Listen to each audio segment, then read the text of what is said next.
على توفيقه وامتنانه أشهد أن لا إله إلا الله وحده لا شريك له تعظيما لشأنه وأشهد أن محمدا عبده ورسوله الداعي إلى رضوانه اللهم صل عليه وعلى آله وأصحابه وإخوانه. Hadirin dan hadirat yang dirahmati oleh Allah Subhanahu wa taala. Pada kesempatan bahagia ini kita akan menyampaikan tentang kisah-kisah para salihin, apa yang mereka lakukan ketika mereka menghadapi kondisi-kondisi genting ya. Karena sebagaimana kita ketahui dalam kehidupan ini tidak selalu berjalan sesuai dengan yang kita inginkan ya. Yang berjalan adalah sesuai dengan kehendak Allah Subhanahu wa taala ya.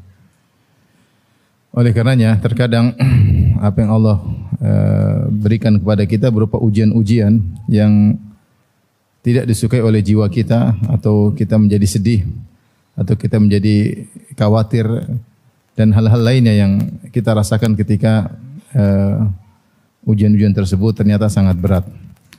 Oleh karenanya pada kesempatan kali ini saya akan menyampaikan kisah-kisah para solehin yang membantu kita untuk senantiasa husnudzan kepada Allah Subhanahu wa taala dan tetap bertawakal kepada Allah Subhanahu wa taala betapapun berat ujian yang kita hadapi.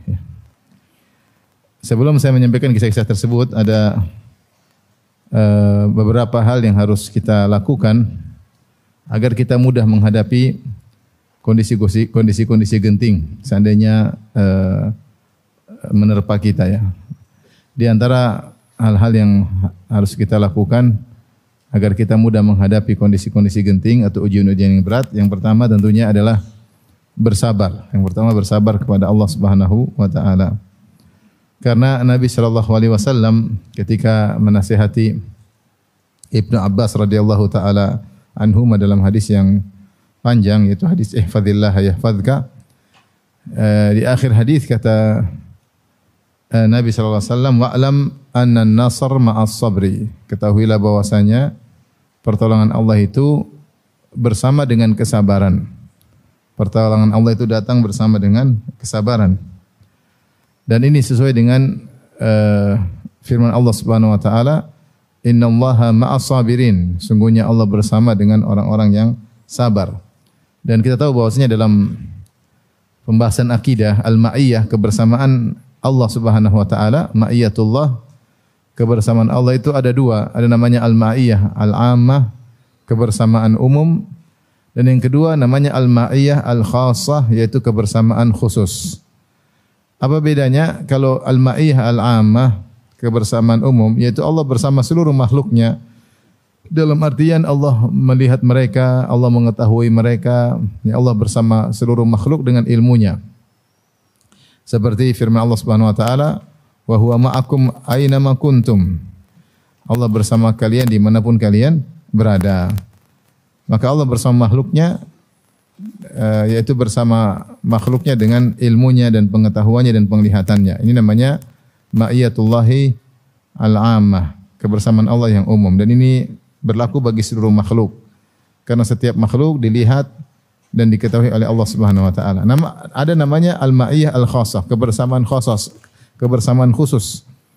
Yaitu kebersamaan bagaimana? Kebersamaan yang mengkonsekuensikan at-ta'yid wan nasar, pertolongan dan penguatan dari Allah Subhanahu wa taala.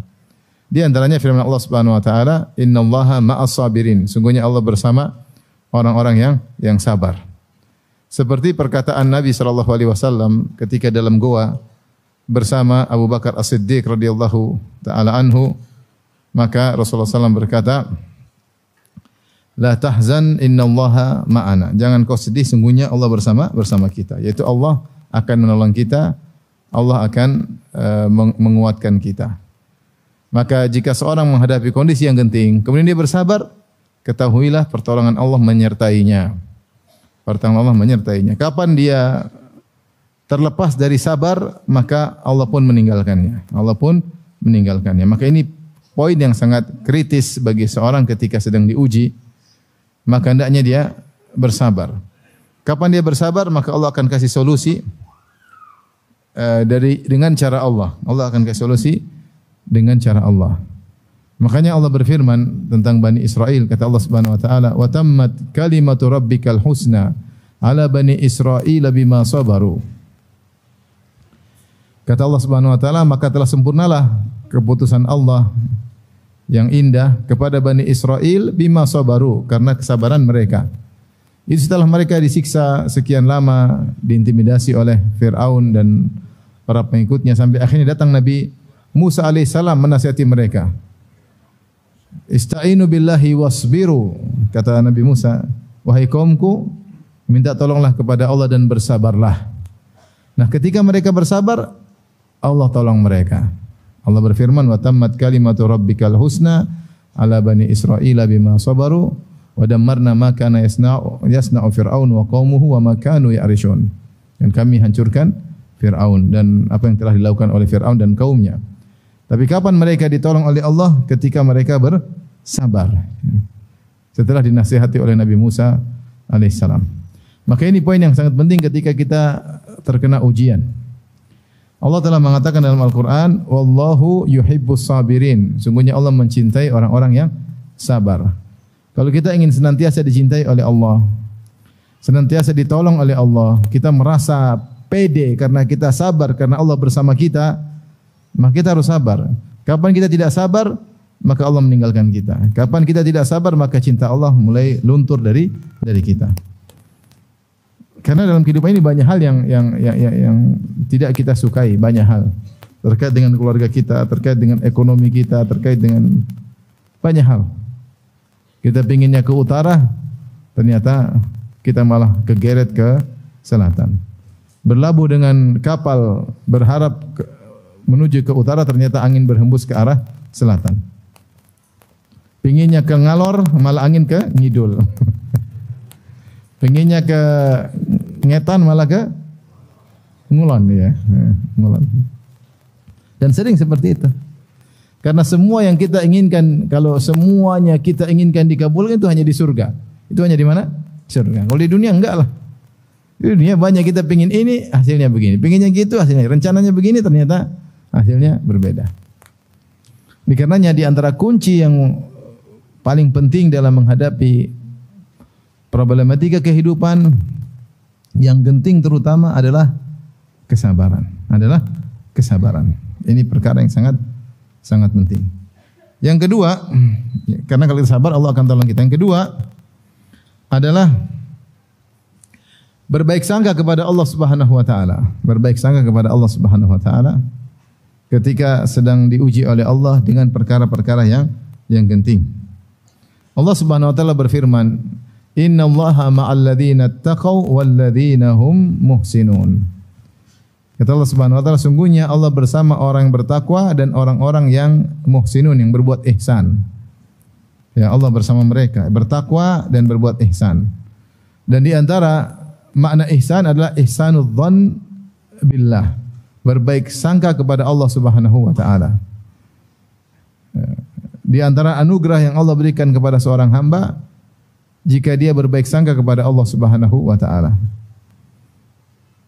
Dalam hadis qudsi Allah berfirman, "Ana inda dhanni 'abdi bi." Sungguhnya aku sesuai dengan persangkaan hambaku kepadaku. "Falyadhunna 'abdi bi ma syaa." Maka hendaknya hambaku berprasangka tentangku dengan prasangka yang dia kehendaki, terserah, kata Allah. "In dhanna khairan falahu." Kalau dia berprasangka baik, maka bagi dia kebaikan.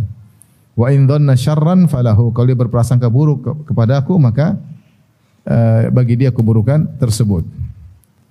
Oleh karenanya dalam kondisi-kondisi genting kita butuh untuk berbaik sangka kepada Allah. Dan di antara puncak kegentingan dihadapi oleh seorang adalah ketika dia menghadapi sakaratul maut. Itulah puncak kegentingan dalam kehidupan ini. Tidak ada yang lebih berat daripada gentingnya menghadapi sakaratul maut. Dan ketika menghadapi sakaratul maut, yang paling utama adalah kita berbaik sangka kepada Allah Subhanahu wa taala. Makanya Nabi sallallahu alaihi wasallam bersabda, la yamutanna ahadukum illa wa huwa yuhsinu dhanna billah. Jangan sekali-sekali salah seorang dari kalian meninggal dunia kecuali dia berbaik sangka kepada Allah Subhanahu wa taala. Seorang ketika nyawanya mau dicabut, hendaknya dia berbaik sangka kepada Allah. Hadirkan dalam dirinya Allah Maha Pengampun, Allah Maha Penyayang. Allah lebih sayang kepada hambanya daripada ibu kepada sang hamba. Tidak ada yang besar di sisi Allah jika seorang bertobat kepada Allah, terus berbaik sangka kepada Allah. Namun memang tidak mudah berbaik sangka kepada Allah Subhanahu wa taala. Disinggung oleh Ibnu Qayyim rahimahullah dalam kitabnya Ad-Da' wad-Dawa atau Al-Jawabul Kafi, bahwasanya orang yang sering bermaksiat susah dia memanage hatinya untuk berbaik sangka kepada Allah Subhanahu wa taala. Karena dia selama ini membangkang perintah Allah Subhanahu wa taala, susah. Berbaik sangka tidak semudah yang dibayangkan, tidak mudah orang berbaik sangka kepada Allah. Tidak mudah. Jangankan dalam kondisi genting, dalam kondisi biasa saja terkadang seorang berburuk sangka kepada Allah. Semakin dia banyak bermaksiat, semakin dia sulit berbaik sangka kepada Allah. Semakin dia banyak bergantung kepada selain Allah, semakin sulit dia berbaik sangka kepada Allah Subhanahu wa taala. Maka untuk bisa mudah berbaik sangka, seorang menjaga dirinya, yaitu berusaha menjadi orang yang saleh. Bukan berarti tidak pernah berdosa. Siapa sih yang tidak pernah berdosa? Tapi kalau dia berdosa, segera dia kembali kepada Allah Subhanahu wa taala. Kapan kita mudah berbaik sangka? Ketika kita sudah prosedural. Saya sudah prosedural kok. Saya sudah lakukan, saya sudah istikharah, saya sudah musyawarah, saya sudah berdoa, saya sudah jalankan, saya sudah ikhtiar. Ternyata mengalami kegentingan, kita tenang. Kita husnudzan. Apa yang Allah berikan, apa yang putuskan itu yang terbaik. Kenapa? Karena kita sudah ikut prosedur. Jadi masalah kalau kita tidak prosedural. Maksiat, membangkang, ini. Begitu menghadapi permasalahan, ingin berbaik sangka, ternyata tidak mudah. Apalagi kalau akan meninggal dunia. Oleh karena Ibnu Qayyim menyebutkan bahwasanya hati ini berkhianat. Sering hati ini berkhianat. Diajak untuk berbaik sangka tidak mau. Terlebih lagi ketika sakaratul maut, hati ini berkhianat. Kenapa? Karena terlalu kotor hati tersebut, penuh dengan kemaksiatan. Maka seorang agar bisa berbaik sangka kepada Allah ketika mendapat ujian, hendaknya dia bertakwa kepada Allah Subhanahu wa taala. Berusaha menjauhi kemaksiatan. Dan kita sekarang hidup di zaman sumber maksiat berada di tangan kita, itu HP. Semua yang Allah larang ada dalam HP. Semua yang Allah larang dalam HP. Allah larang berzina, maka sarana zina ada di HP. Allah melarang melihat yang haram, semua ada di HP. Allah melarang mendengar musik-musik, ada semua di HP. Allah larang tajasus, kita tajasus di HP. Allah larang untuk ghibah dan namimah, situ biangnya namimah dan ghibah di HP dan seterusnya. Ya. Oleh karena seorang berusaha bertakwa kepada Allah dalam berinteraksi dengan gadgetnya, dengan HP-nya. Apa manfaatnya? Agar dia mudah berhusnudzon kepada Allah Subhanahu wa taala. Tapi yang ketiga yang hendaknya kita lakukan ketika kita menghadapi permasalahan adalah dengan banyak beristighfar.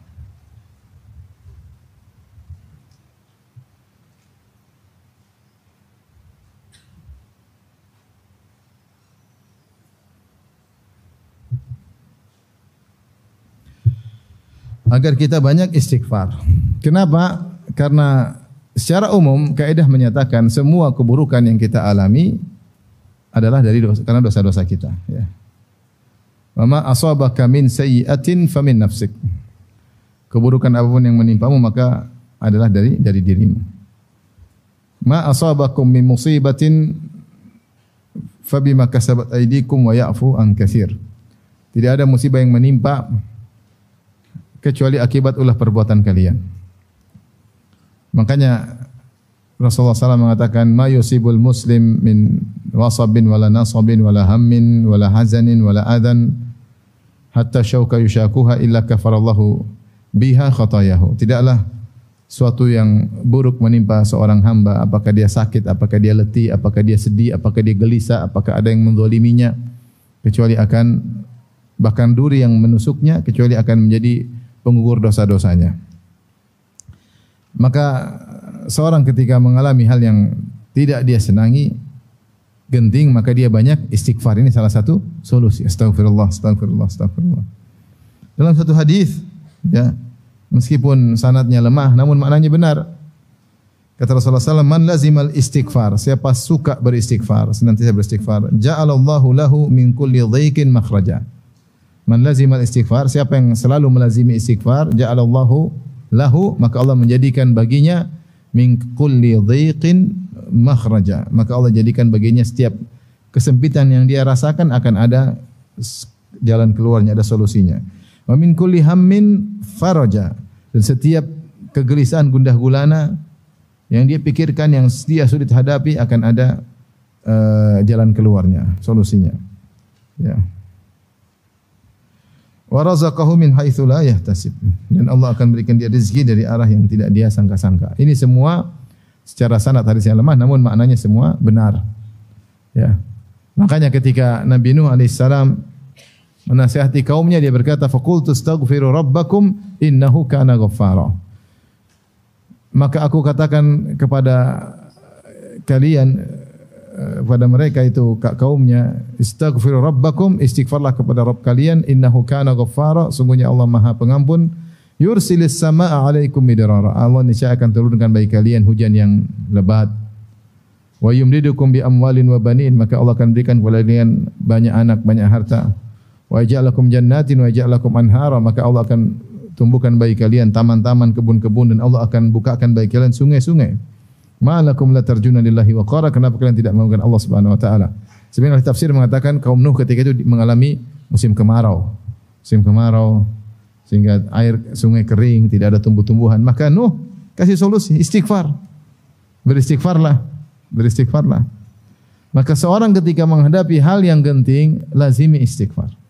Astaghfirullah, astaghfirullah, sebanyak-banyaknya astaghfirullah, astaghfirullah. Sambil istighfar yang berkualitas, sambil ingat dosa-dosa yang dia lakukan. Astaghfirullah, astaghfirullah, mungkin saya kurang ibadah, astaghfirullah, saya kurang bersyukur kepada Allah Subhanahu wa taala. Astaghfirullah, Allah sudah bangunkan saya malam hari, saya tidur lagi sampai subuh. Astaghfirullah, banyak. Astaghfirullah, saya sombong, astaghfirullah, saya kerjanya ngomel-ngomelin istri, astaghfirullah, saya ngomel-ngomelin suami, apalagi parah, astaghfirullah. Banyak. Astagfirullah, saya masih pelit sama orang tua. Astagfirullah, saya merendahkan orang lain. Saya merasa sok pintar. Astagfirullah, banyak mau kita istighfar, banyak sekali. Astagfirullah, sambil kita menjadikan istighfar kita berkualitas. Maka kalau kita banyak istighfar, niscaya Allah kasih jalan apa? Keluar. Allah jadikan kita jalan keluar. Ya. Terutama beristighfar di waktu sahur. Wabil asharihum yastaghfirun. Istighfar di waktu sahur ini istighfar yang paling berkualitas. Setelah seorang salat malam, kemudian dia duduk, kemudian dia beristighfar, astaghfirullah, astaghfirullah, astaghfirullah, astaghfirullah. Maka insyaallah Allah kasih dia solusi. Kasih dia solusi. Taib, makanya ada cerita, ada seorang wanita, suaminya marah-marah sama dia, kemudian suaminya pergi. Ketika suaminya kabur dari rumah, maka dia nunggu suaminya datang sambil istighfar, astaghfirullah, astaghfirullah, astaghfirullah. Terus istighfar sampai suaminya datang sendiri. Jangan suami sudah datang, ngapain pulang? Ya repot lagi. Tiba-tiba Allah menggerakkan hati suaminya iba kepada istrinya, ingin balik, sayangnya tumbuh lagi. Yang ngatur hati siapa? Allah Subhanahu wa taala. Makanya kalau ibu-ibu kalau suami ngomel apa? Astaghfirullah, astaghfirullah, astaghfirullah. Yang keempat, ya, kalau seorang agar mudah menghadapi kondisi-kondisi yang genting, maka hendaknya ketika di waktu lapang dia lagi nyaman-nyaman, dia beribadah kepada Allah, cari muka di hadapan Allah Subhanahu wa taala dengan kenyamanan yang Allah berikan kepadanya. Ini di antara wasiat Nabi kepada Ibnu Abbas dalam hadis yang panjang, yaitu hadis yang tadi saya sebutkan. Ihfazillah yahfazka, ihfazillah tajidhu tujahaka, idza sa'alta fas'alillah wa idza ista'anta fasta'in billah wa alam annal ummata, dan seterusnya hadis yang panjang. Di akhir hadis kata Nabi sallallahu alaihi wasallam, ta'arraf ila Allah fir raha ya'rifka fi shiddah. Ta'arraf ila Allah fir raha ya'rifka fi shiddah. Ta'arraf yaitu perkenalkanlah dirimu atau berusaha mengenal Allah. Cari muka di hadapan Allah ketika kau dalam kondisi raha, dalam kondisi nyaman. Lagi duit lagi banyak, untung lagi banyak, lagi sehat, ya, lagi riang gembira. Jangan lupa sholat duha, jangan lupa sholat malam, jangan lupa baca Quran. Ya'rifka fi syiddah, maka Allah akan mengenali engkau ketika dalam kondisi berat. Allah tidak tinggalkan engkau. Kenapa? Ketika kau dalam kondisi lapang, kau ingat Allah Subhanahu wa taala. Bukan ketika dalam kondisi lapang malah lupa kepada Allah. Ya. Kita dalam kondisi sulit, memang kita berusaha dekat dengan Allah, itu salah satu solusi. Tapi terkadang solusi sulit datang. Kenapa? Karena ketika kita dalam kondisi raha, dalam kondisi lapang, kita lupa kepada Allah Subhanahu wa taala. Maka siapa di antara kita yang Allah berikan kenyamanan? Kenyamanan itu berapa? Tubuh yang sehat. Ekonomi yang berkecukupan, alhamdulillah. Alhamdulillah ada rumah, ya, nyaman. Banyak orang yang susah. Terus kita cari muka di depan Allah, kita bangun malam, kita berdoa, kita baca Quran. Maka niscaya ketika dalam kondisi sulit, Allah akan ingat kita. Allah akan ingat kita, ya. Para ulama menyebutkan tentang hal ini ketika mereka mensyarah hadis ini seperti dalam kitab Jami' Ulum wal Hikam, yaitu tentang kisah Nabi Yunus alaihissalam. Nabi Yunus alaihissalam ketika ditelan oleh ikan paus, maka dia berdoa kepada Allah, La ilaha illa anta subhanaka inni kuntu minadh dhalimin. Maka Allah pun mengenalinya. Suaranya pun naik ke langit dan dikenal oleh malaikat. Ini suaranya Yunus bin Matta alaihissalam, yang dikenal selalu beribadah kepada Allah dalam kondisi raha. Ada apa gerangan? Ternyata dia dalam kondisi susah, lagi dalam perut ikan paus, di dalam kegelapan. Fanada fi dhulumat, dalam kegelapan yang bertubi-tubi, dia berdoa kepada Allah Subhanahu wa taala. Ada yang mengatakan kegelapan perut ikan paus, kemudian gelapnya lautan, gelapnya malam, gelapnya awan yang lagi mendung. Jadi kegelapan bertubi-tubi meliputi Nabi Yunus alaihissalam. Kalau ada HP pasti sinyalnya hilang. Mau telepon siapa? Mau telepon siapa? Bicara pun enggak ada yang dengar. Suara berputar-putar dalam perut ikan apa? Paus. Tapi ketika suara itu selalu menyeru Allah ketika dalam kondisi raha, selalu berdoa kepada Allah, bertasbih, berzikir kepada Allah ketika dalam kondisi lapang. Ketika dalam kondisi sulit, suara itu dikenal oleh Allah Subhanahu wa taala, dikenal oleh para malaikat. Ini suara yang biasa, ya, menyeru kepada Allah dalam kondisi lapang. Maka Allah pun, ya, fastajabna lahu. Allah pun mengabulkan doanya dan Allah menyelamatkan dia dari kesusahannya. Tapi ini mungkin 4 perkara yang hendaknya seorang perhatikan agar dia mudah menghadapi perkara-perkara yang genting. Apa saja? Yang pertama tadi apa? Sabar. Yang kedua, kenapa? Apa? Berbaik sangka. Yang ketiga, istighfar. Yang keempat, berusaha mengenal Allah ketika dalam kondisi apa? Lapang. Baik, adapun kisah-kisah penggugah yang tersebut terutama dalam Al-Qur'an dan juga dalam hadis-hadis, ya. Banyak contohnya seperti kisah Nabi Yakub alaihissalam. Nabi Yakub alaihissalam. Nabi Yakub alaihissalam, seperti kita tahu, diuji dengan hal-hal yang dia cintai, ya. Dan demikianlah orang yang soleh terkadang diuji dengan perkara yang dia cintai, agar dia buktikan bahwasanya cinta kepada Allah lebih dia dahulukan. Meskipun ujian tersebut sangat-sangat berat. Dan Nabi Yakub adalah orang yang paling dicintai oleh Allah di zaman tersebut. Tidak ada orang yang paling dicintai Allah ketika itu kecuali Nabi Yakub alaihissalam. Namun karena dia dicintai oleh Allah, maka dia diuji. Diuji pada perkara yang sangat dia cinta, itu dipisahkan dari putranya Yusuf alaihissalam. Sangat sayang kepada anaknya, mungkin anaknya sangat soleh, taat dibandingkan dengan kakak-kakaknya. Justru kemudian Yusuf diuji, kemudian dibuang oleh kakak-kakaknya. Maka kemudian kesedihan meliputi hatinya. dia tahu bahwasanya Yusuf tidak meninggal, dia tahu. Dari mana dia tahu?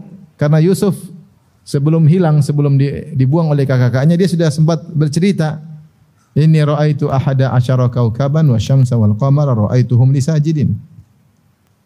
Ya ayahanda, aku melihat dalam mimpiku 11 bintang, rembulan, matahari sujud kepadaku. Jadi Nabi Yakub tahu bahwasanya Yusuf akan mengalami suatu kondisi yang menakjubkan sebelum dia meninggal dunia.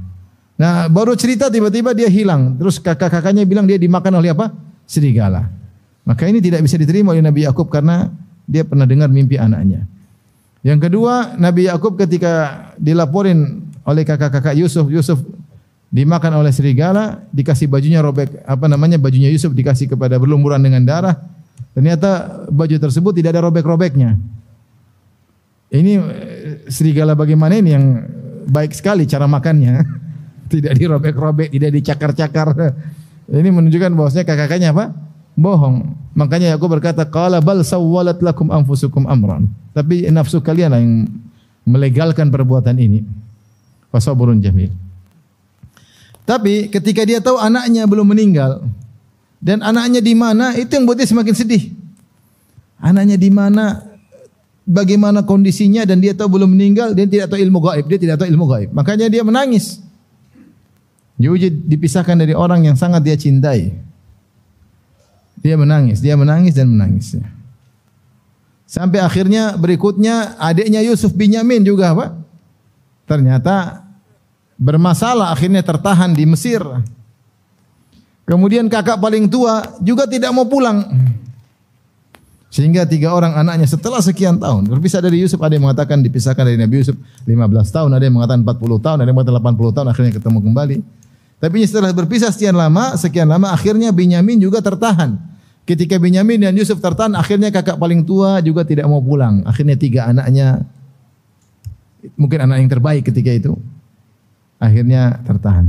Di saat itulah, subhanallah, Nabi Yakub semakin husnudzon kepada Allah. Ini yang saya mengambil pelajaran. Nabi Yakub kapan di puncak husnudzon? Ketika di puncak kegentingan. Ya. Makanya ketika kakaknya yang tidak mau pulang mengatakan irju ila abikum faqulu ya abana inna ibnaka saraq wa ma syahidna illa bima alimna wa ma kunna lil ghaibi hafizin was'al qaryata allati kunna fiha wal irata allati aqbalna fiha, dan seterusnya. Sampaikan kepada ayahanda adik kita mencuri Binyamin, padahal tentunya tidak, sehingga harus tertahan. Ketika itu dia di puncak kesedihan, dia mengatakan bal sawwalat lakum anfusukum amra fasabrun jamil. Kata dia, fasabrun jamil, aku akan bersabar dengan sabar yang indah. Apa itu sabar yang indah? Sabar tidak mengeluh kepada manusia, tapi hanya berkeluh kesah kepada Allah Subhanahu wa taala. Itu namanya sabrun jamil.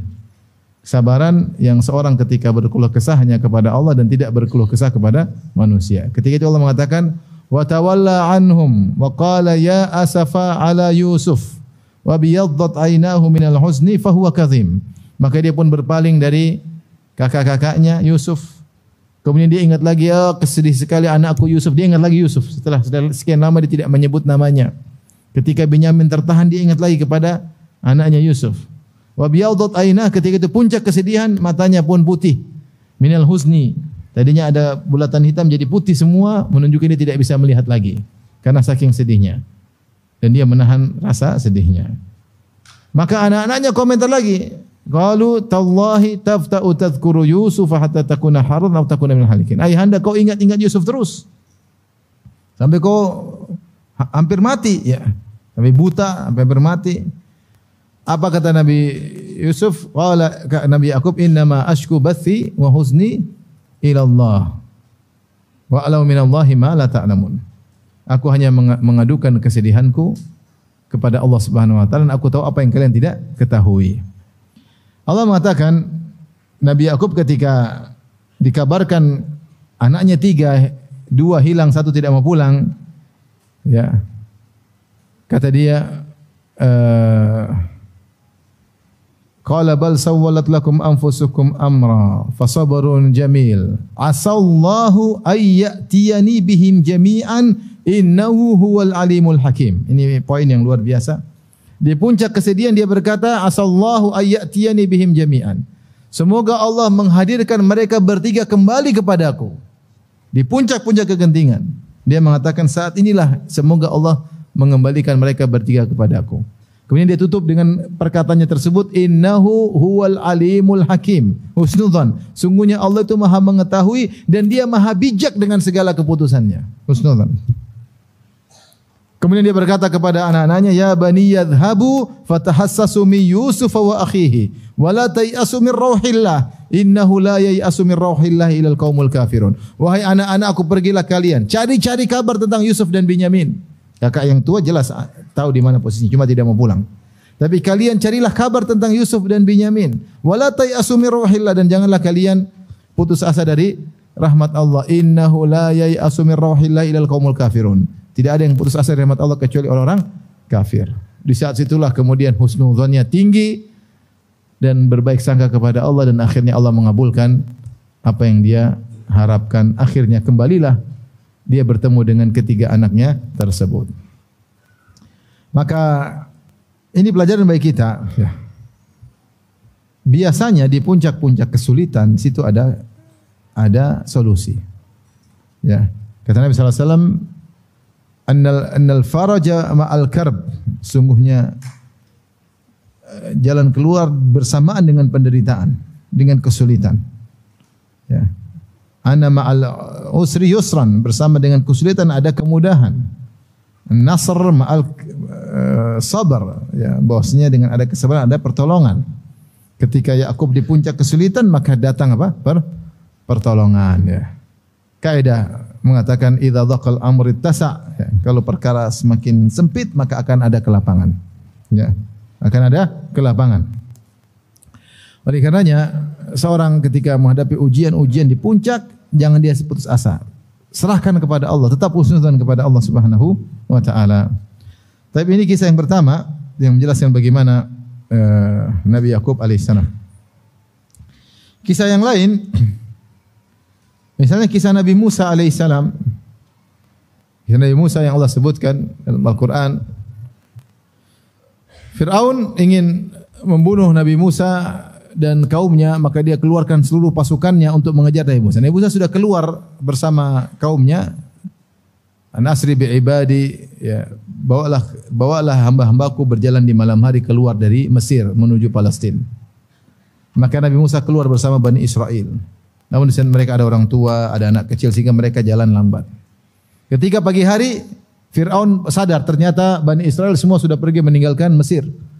Maka dia bilang, pasukan kejar mereka. Mereka itu hanyalah syirzimatun qalilun, mereka hanya sedikit. Kita habisi mereka. Maka khilaf di kalangan para ahli tafsir, berapa banyak yang dibawa oleh Fir'aun. Ada yang mengatakan seluruh orangnya dibawa, menteri-menterinya, prajuritnya, karena dia ingin melampiaskan seluruh kemarahannya kepada Musa dan Bani Israel. Ini saatnya habisi mereka.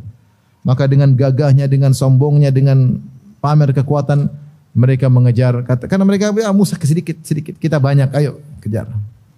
Akhirnya benar, ketika matahari menyingsing, ya, tiba-tiba mereka saling melihat.